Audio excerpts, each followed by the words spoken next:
The issue of track limits has become so prominent in F1 that Max Verstappen is willing to let others see for themselves in his own car. Max Verstappen would like to see if anyone could do a better job with track limits by letting someone else drive his Red Bull car.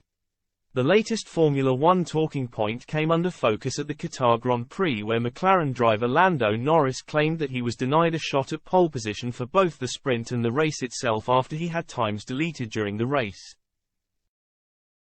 Lance Stroll, Sergio Perez and Pierre Gasly also picked up 5-second penalties for breaches during the race. Track limits in Formula One are defined by the thick white lines that run around the edge of the racing circuit. Drivers must make every reasonable effort to stay within the track limits at all times and must not cross the lines without having a justifiable reason.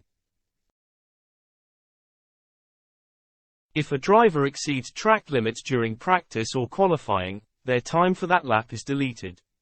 During an actual race, drivers are given 2 warnings before being shown a black and white flag for a final warning. After that, they will incur a 5-second penalty that can either be added to their next pit stop or to their final race time. The issue with track limits appears to be in relation to more modern F1 circuit designs, and Verstappen is fearing a repeat of the issues this weekend at the US Grand Prix in Austin, Texas. So much so that he has joked that someone else should check out the issue for themselves.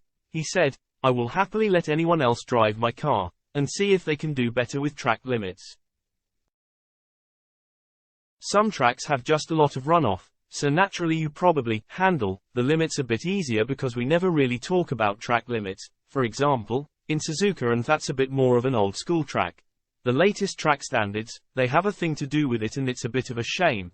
Because I feel like with some of these new tracks that you're more focused on a quali lap to not go over a white line than actually finding the limit or just the pure enjoyment of pushing. It's more like you're looking at, did I make it or not? Oh, yeah, I made it. It's a bit odd. We need to do a better job because I think this weekend will be the same story. One of the key differences between old and new circuits is the use of white lines for determining the track limits instead of the traditional use of red and white painted curbs, something Charles Leclerc picked up on.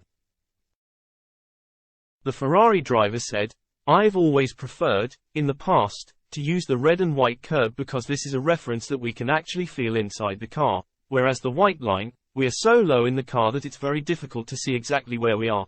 If we are 2 centimeters out or exactly on the line is very difficult, whereas with the curb, you can feel much more about what's going on and it's a better reference."